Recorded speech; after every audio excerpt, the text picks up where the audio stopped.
Na Srednji šoli Slovenska Bistrica se srečujemo z šolanji priseljencev že več kot 10 let. V teh letih smo res nabrali že kar precej različnih praks.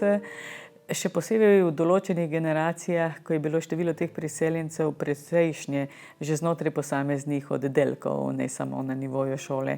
Kajti večina priseljencev se, ker pač praviloma ne znajo slovenskega jezika v ničemer, niti osnov, vključujejo v 3-letne izobraževalne programe.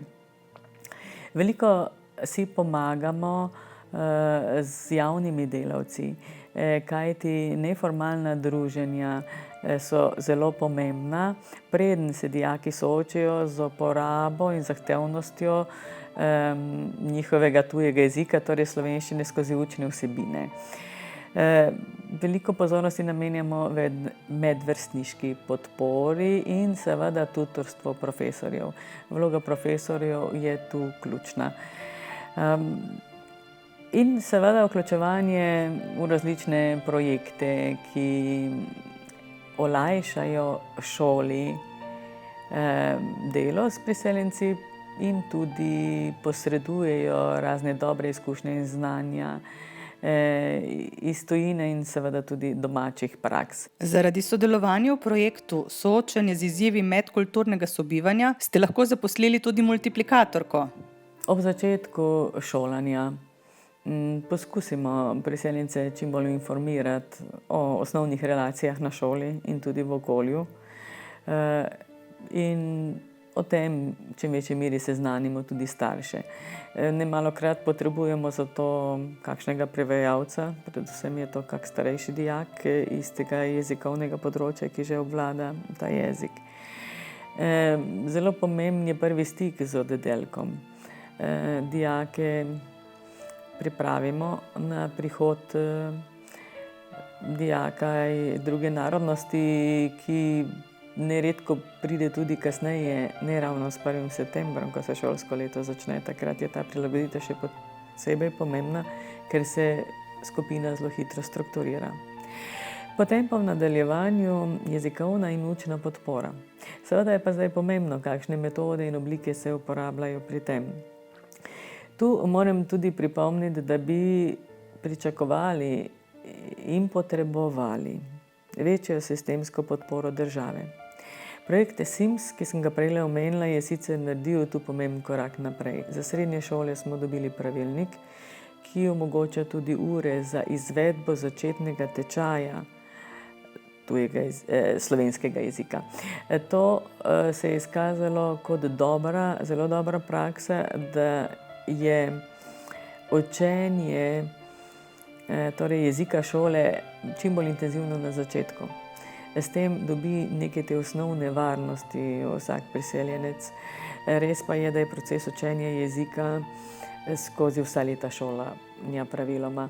In tako, kolikor pač imamo priložnost to opazovati, 3 do 5 let je potrebnih, ob tem skozi potreba tudi prilagajanje zahtev, da lahko dijak osvaja osnovne cilje programa. Dodatno delo s priseljenci poteka v manjših skupinah, včasih tudi individualno, čeprav težimo k temu, da je vsaj manjša skupina zaradi medsebojne medvrstniške komunikacije združena ob neki nalogi. Uporablja se veliko različnih ponazoril, slikovnih, internetne aplikacije. Na voljo so zdaj tudi že dobri učbeniki za učenje slovenščine kot tujega jezika. Zelo pomembno je vključevanje vrstnikov tudi v prostem času preko nekaterih športnih aktivnosti, recimo ulične košarke ali kakšnih orientacijskih pohodov v okolju, kjer hkrati spoznavajo s tem tudi okolico, v kateri na novo zaživijo. Ob izvajanju intenzivnega tečaja je potrebno prilagoditi obiskovanje ostalega pouka, tako da so dijaki sprva delno oproščeni obiskovanja nekaterih vsebin, da ne bi bili preveč obremenjeni sprva. To pa učitelji in še kdo za pomoč nadoknadijo kasneje tekom šolskega leta. Zato je potrebno veliko fleksibilnosti, razumevanja učiteljev, tudi dodatnega dela seveda, ampak pripravljenost za to, če dijak izkazuje dovolj interesa, če se odziva na te naše ponudbe, je veliko in je seveda ključna. Kako pa se lokalna skupnost odziva na prihod delovnih migrantov in njihovih otrok? Obstaja na splošno nekaj strahu, nekaj zadržanosti prebivalstva do priseljencev z različnih vidikov, različno intenzivno kdaj. Prepoznavamo, da je ta negotovost izhaja iz precej nepoznavanja ljudi, nobenih stikov ni z njimi, samo neke navidezne bojazni. Zaradi tega so določene aktivnosti, ki jih na šoli izvajamo skupaj z okoljem, povabimo tudi predstavnike drugih institucij, predstavnike drugih šol ali sami spregovorimo kaj o naših izkušnjah, recimo na neki javni tribuni ali na občinskem svetu ali kjer je že pač se ta tematika obravnava, da to pripomore k premagovanju teh bojazni. Seveda pa so dileme, ki se ob priseljencih vzbujajo, zelo raznovrstne, zelo široke in seveda ni v moči šole, da bi vsa ta različna mnenja uspela uskladiti. Nekaj pa lahko prispevamo sami z izmenjavo naših izkušenj z okoljem. Kaj bi lahko država še naredila za boljše vključevanje? Želi delovno silo, kar jo potrebuje, šoli pa pusti, da se sooča z izzivi, ki jih njihov prihod prinaša. Integracija priseljencev, ljudi z delovnimi dovoljenji in njihovih otrok, njihovih drugih družinskih članov, partnerk, je zelo kompleksen proces in ne gre na hitro.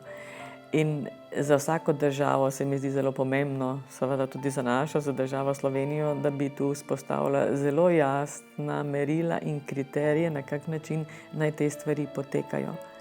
Če imamo cilj, da bi se ljudje integrirali, da bi se med nami tudi dobro počutili in na ta način tudi uspešno sodelovali z okoljem, bili tudi uspešni delavci na delovnih mestih in zdaj starši in tudi bodoči dijaki.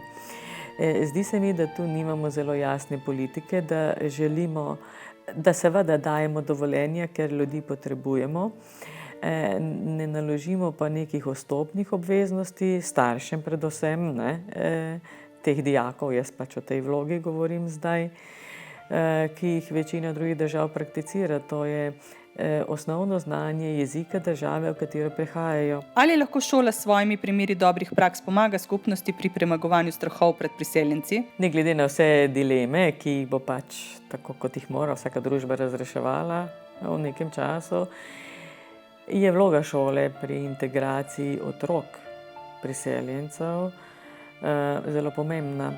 Prvič skozi svoje poslanstvo, podpore vsakemu otroku in drugič je to institucija, ki je namenjena sistematičnemu ukvarjanju tudi s primanjkljaji, ki jih pač šolajoči imajo. V tem primeru je to pač predvsem jezikovna in posledično seveda tudi učna podpora.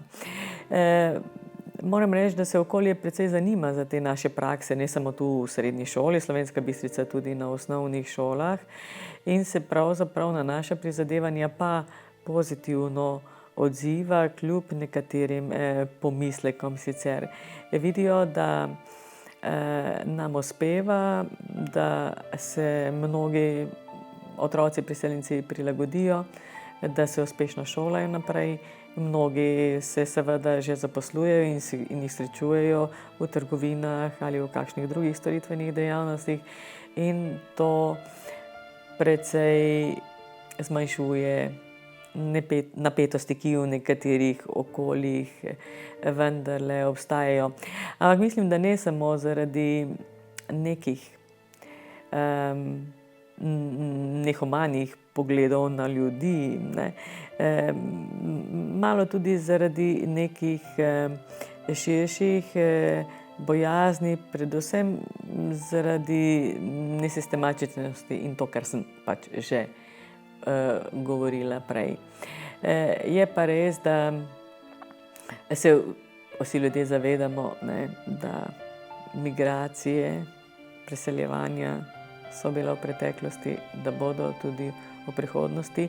Je pa res, da se verjetno konkretni interesi v nekem okolju in pravila igre pač spreminjajo in je potrebno biti do tega odprt in dovolj skrben tudi na tem področju.